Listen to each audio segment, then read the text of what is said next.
Hi friends, Epadi, welcome to Indian Recipes Tamil. நம்ம இன்னைக்கு ரொம்ப டேஸ்டியான ஸ்வீட் ஷாப்பில் கிடைக்கக்கூடிய பால் கேக் எப்படி பண்ணுறதுன்னு பார்க்க போகிறோம். இது பண்ணுறதுக்கு முக்கியமாக தேவைப்படுறது ரெண்டு பொருட்கள் தான். இது பண்ணுறதும் ரொம்ப ஈஸி, பிகினர்ஸ் கூட ரொம்ப சுலபமாக பண்ணிடலாம். டேஸ்ட் அப்படியே நம்ம ஸ்வீட் ஷாப்பில் வாங்கி சாப்பிட்டது போலவே இருக்கும். யாருமே கண்டுபிடிக்க மாட்டாங்க நீங்கள் இதை வீட்டில் தான் பண்ணியிருக்கீங்கன்னு. அவ்வளோ சூப்பராக இருக்கும். ஸோ வீடியோ ஸ்கிப் பண்ணாமல் பாருங்கள். நீங்களும் வீட்டில் இதே போல் பெர்ஃபெக்டான பால் கேக் பண்ண முடியும். இதோட டேஸ்ட் ஓரளவுக்கு பால்கோவா மாதிரி இருக்கும், ஆனால் கொஞ்சம் வித்தியாசமாக இருக்கும் பால்கோவாவை விட. இதோட டெக்ஸ்டரை பாருங்கள் எவ்வளோ பெர்ஃபெக்டாக இருக்குது. வீடியோக்குள்ளே போகிறதுக்கு முன்னாடி நம்ம சேனல் இந்தியன் ரெசிபிஸ் தமிழை சப்ஸ்கிரைப் செய்துக்கோங்க. வீடியோ பிடிச்சிருந்தா லைக் பண்ணுங்கள், ஷேர் பண்ணுங்கள், கமெண்ட் பண்ணுங்கள். ஃபஸ்ட் இந்த ரெசிபி பண்ணுறதுக்கு ஒரு கனமான கடாய் சூடுபடுத்திக்கோங்க. அடி கனமான கடாயாக இருக்கணும். இதில் 1 லிட்டர் அளவுக்கு கெட்டியான பால் சேர்த்துக்கோங்க. ஃபுல் ஃபேட் க்ரீம் மில்க்குன்னு கிடைக்கும்ல கடையில், அந்த பால் சேர்த்துக்கோங்க. இதுக்கு நம்ம நான்ஸ்டிக் கடாயெல்லாம் எடுக்க வேண்டாம். நல்லா அடிகனமான அலுமினிய கடாய் இல்லைன்னா அயன் கடாய் கூட எடுத்துக்கிறலாம்.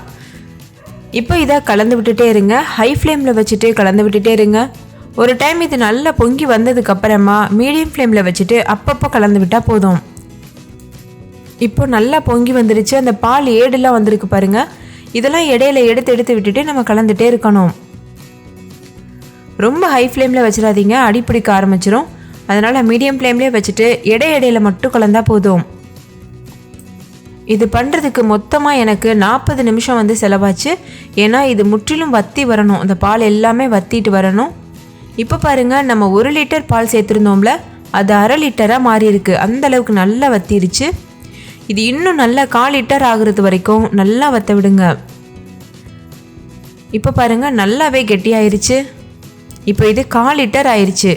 இந்த மாதிரி கொஞ்சம் கொஞ்சமாக திரியாக வர ஆரம்பிக்கும். அந்த டைமில் ஒரு 1/2 எலுமிச்சம்பழத்தை இது மேலே பிழிஞ்சு விடுங்க. அதில் இருக்கக்கூடிய விதையெல்லாம் நீக்கிட்டு இது போல் பிழிஞ்சுக்கோங்க. நீங்கள் லெமனுக்கு பதிலாக வினிகர் கூட சேர்க்கலாம். வினிகர் சேர்க்குறதா இருந்தால் 1 டேபிள் ஸ்பூன் அளவு வினிகர் சேர்த்துக்கோங்க. எலுமிச்சம்பழம் பிழிஞ்சதுக்கு அப்புறமா இது போல் நல்லா கலந்துட்டே இருங்க. மீடியம் ஃப்ளேம்லேயே வச்சுட்டு கலந்துக்கோங்க. இது நல்லா ட்ரை ஆகணும், நல்லா வற்றி வரணும், அது வரைக்கும் நல்லா கலந்துக்கணும். எலுமிச்சம்பழம் சேர்க்கறதுனால நம்மளுக்கு புளிப்பு சுவை இருக்குமான்னு கேட்டிங்கன்னா கண்டிப்பாக இருக்காது. ஏன்னா நம்ம பால் சேர்த்துருக்கோம், கூடவே நெய் சக்கரைலாம் இனிமேல் சேர்ப்போம். அதனால் அந்த புளிப்பு சுவை மறைஞ்சிரும். ஸோ உங்களுக்கு புளிப்பு சுவை இருக்காது. முக்கியமாக நம்ம சூடான பாலில் இந்த மாதிரி எலுமிச்சம்பழம் சேர்க்கறதுனால அந்த வைட்டமின் சி எவாப்ரேட் ஆயிரும். அதனால் அதோட புளிப்பு தன்மையும் போயிடும். ஸோ பயமே இல்லாமல் நீங்கள் எலுமிச்சம்பழம் பிழியலாம். இப்போ பாருங்கள், இன்னுமே நல்ல கெட்டியாயிருச்சு. மொத்தமாக நான் சொன்னது போல் இது பண்ணுறதுக்கு 40 நிமிஷம் ஆகும், நம்ம இடையில கலந்துட்டே கிண்டும் போது. இப்போ பாருங்கள் எவ்வளோ நல்ல ட்ரை ஆயிருச்சு. நம்ம நார்மலாக செய்யக்கூடிய பால் அல்வா பதத்துக்கு வந்திருக்கு. இந்த டைமில் நம்ம இதில் சர்க்கரை சேர்க்கணும். நான் 100 கிராம் அளவு சர்க்கரை சேர்த்துருக்கேன். சின்ன கிளாஸில் 1 கிளாஸ் அளவு இருக்கும். கப் அளவில் சொல்லணுன்னா ஒரு 1/2 கப் அளவு இருக்கும். 1 லிட்டர் பாலுக்கு 100 கிராம் அளவு சர்க்கரை கரெக்டான ரேஷியோவாக இருக்கும். உங்களுக்கு இன்னும் கொஞ்சம் நல்ல ஸ்வீட்னஸ் வேணும்னா இன்னும் கொஞ்சம் கூட ஒரு 50 கிராம் அளவு சர்க்கரை எக்ஸ்ட்ரா சேர்த்துக்கிறலாம். இப்போ பாருங்கள், சர்க்கரை சேர்த்ததுக்கப்புறமா இது போல் லிக்யூட் ஆயிரும், தண்ணி ஆயிரும். அப்போ நம்ம பயப்பட தேவையில்லை, இது இன்னுமே நல்லா ட்ரை ஆகும். இப்போ இதில் டேஸ்ட்டுக்காக ஒரு ஃப்ளேவருக்காக 1/4 டீஸ்பூன் அளவுக்கு ஏலக்காய் தூள் சேர்த்துருக்கேன். ஏலக்காய் தூள் ஆப்ஷனல் தான். இதை நீங்கள் பால் சர்க்கரை மட்டும் வச்சு கூட பண்ணலாம். இப்போ இதில் வாசனைக்காக ஒரு 2 டீஸ்பூன் அளவுக்கு நெய் சேர்த்துக்கிறேன். இதில் நம்ம எக்ஸ்ட்ராவாக ஏலக்காய் தூளும் நெய்யும் சேர்த்துருக்கோம். அது 2 இல்லாமலே வெறும் பாலும் சர்க்கரையும் வச்சு கூட நீங்கள் பண்ணலாம், டேஸ்ட் மாறாது. ஏன்னா நம்ம கெட்டியான பால் சேர்க்கறதுனால பாலில் இருந்து ஏற்கனவே நெய் பிரிஞ்சு வர ஆரம்பிக்கும். அதனால் உங்களுக்கு அந்த நெய் கூட தேவைப்படாது. பர்சனலாக எனக்கு நெய்யோட ஃப்ளேவர் பிடிக்குன்றதுனால எக்ஸ்ட்ராவாக நான் 2 டீஸ்பூன் சேர்த்துருக்கேன். உங்களுக்கு விருப்பம் இல்லைன்னா நீங்கள் ஸ்கிப் பண்ணிடலாம். இப்போ பாருங்கள், நல்லா கெட்டியாயிருச்சு. இது இன்னும் நல்லா ட்ரை ஆகி வரணும். அப்போ தான் நம்ம பால் கேக் செய்ய முடியும். நீங்கள் இப்படியே கூட சர்வ் பண்ணலாம். இல்லை நல்லா கெட்டியாகிட்டு கடையில் கிடைக்கிற மாதிரி கட் பண்ணி பீசஸாக சர்வ் பண்ணணும்னு நினச்சிங்கன்னா இன்னும் கொஞ்சம் நேரம் கலந்துகிட்டே இருக்கணும். இந்த டைமில் கைவிடாமல் கலந்துகிட்டே இருங்க. இந்த அளவுக்கு நல்லா கெட்டியாக வந்ததுக்கப்புறமா ஸ்டவ் ஆஃப் பண்ணிடுங்க. பாருங்கள், இது வந்து பெர்ஃபெக்டான கன்சிஸ்டன்சி. ஸ்டவ் ஆஃப் பண்ணதுக்கப்புறமா நெய் தடவின ஒரு சின்ன பாத்திரத்தில் இதை மாற்றிக்கோங்க. திறனும் நான் வந்து ஒரு சின்ன கண்ணாடி பவுல் எடுத்திருக்கேன். அதில் கொஞ்சமாக நெய் தடவி வச்சுருக்கேன். அதில் நம்ம ஏற்கனவே செஞ்சு வச்சுருக்கிற பால்கோவா மிக்சரை சேர்த்துருங்க. நீங்கள் நார்மலாக பிளேட் கூட எடுக்கலாம். சின்ன பிளேட்டில் கூட இதை வந்து சர்வ் பண்ணிவிட்டு ஆற வச்சுட்டு அதுக்கப்புறமா நீங்கள் இதை கட் பண்ணலாம்.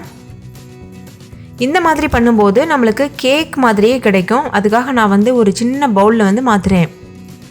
மாற்றினதுக்கப்புறமா ஒரு ஸ்பூனில் நெய் தடவிட்டு அந்த ஸ்பூனை வச்சு இது போல் நல்லா லெவல் பண்ணிக்கோங்க. நம்ம 1 லிட்டர் பால் சேர்த்தோம்ல, 1 லிட்டர் பாலுக்கு 1/4 கிலோ அளவுக்கு இந்த பால் கேக் வந்து கிடச்சிருக்கு. கடையில் வாங்கும்போது இது அதிகமான ரேட் இருக்கும். ஸோ நம்ம வீட்டில் செய்யும்போது ரேட் குறைவாக தான் வரும். இப்போ இது முழுமையாக ஆறட்டும். ஆறுனதுக்கு அப்புறமா மூடி வச்சுருங்க. மூடி மூடிட்டு ஒரு 1 ஹவர் அப்படியே இருக்கட்டும். 1 ஹவருக்கு அப்புறமா நம்ம இதை பீசஸ் பண்ணலாம். இப்போ 1 மணி நேரம் ஆயிடுச்சு. இதை ஓப்பன் பண்ணிவிட்டு நம்ம பீஸ் போட ஆரம்பிச்சிடலாம். ரொம்ப கெட்டியாக இருக்குது, இந்த பாத்திரத்துலேருந்து வெளியில் வரமாட்டுதுன்னு நினச்சிங்கன்னா சூடான தண்ணியை ஒரு பிளேட்டில் ஊற்றிட்டு அந்த பிளேட் மேலே இந்த பாத்திரத்தை வச்சுருங்க. ஒரு 5 நிமிஷம் வச்சுருங்க. அதுக்கப்புறமா இது போல் ஓரங்களெல்லாம் நல்லா வந்து நீவி விட்டுட்டு அதுக்கப்புறமா நீங்கள் ஒரு பிளேட்டில் இதை கவுத்துனீங்கன்னா ரொம்ப சுலபமாக வெளியில் வந்துடும். இப்போ நம்ம இந்த ஓரங்களை கட் பண்ணிக்கிறலாம். இப்போ வந்து ஒரு பிளேட்டில் இது போல் மாற்றிட்டு நல்லா இதை டேப் பண்ணிக்கோங்க. டேப் பண்ணிவிட்டு இந்த பாத்திரத்தை லேசாக வந்து மேலே தூக்குனிங்கனாலே அது ஈஸியாக வந்து வெளியில் வந்துடும். இப்போ பாருங்கள், நம்மளோட பால் கேக் சூப்பராக தயாராகிருச்சு. இதை நம்ம இப்போது கட் பண்ணிடலாம். ஒரு கத்தியில் நல்லா வந்து நெய் தடவிக்கோங்க. அதுக்கப்புறமா இதை கட் பண்ணுங்க.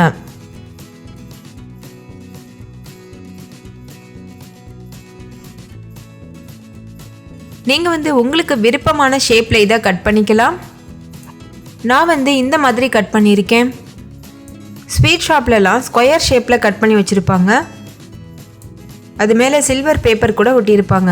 நம்ம இன்றைக்கி சிம்பிளாக வீட்டில் இருக்கக்கூடிய ஏதாவது ஒரு ட்ரை ஃப்ரூட்ஸ் வச்சு கூட இதை அலங்காரம் பண்ணலாம். அப்படி இல்லைன்னா ட்ரை ஃப்ரூட்ஸே இல்லாமல் கூட இதை நீங்கள் சிம்பிளாக சர்வ் பண்ணலாம். ஸோ அவ்வளோதான் ஃப்ரெண்ட்ஸ், ரொம்ப டேஸ்டியான பேக்கரி ஸ்டைல் பால் கேக் சூப்பராக தயாராகிடுச்சு. நீங்களும் உங்கள் வீட்டில் கட்டாயமாக இதை ட்ரை பண்ணி பாருங்கள். வீட்டில் இருக்க எல்லாரும் ரொம்ப விரும்பி சாப்பிடுவாங்க.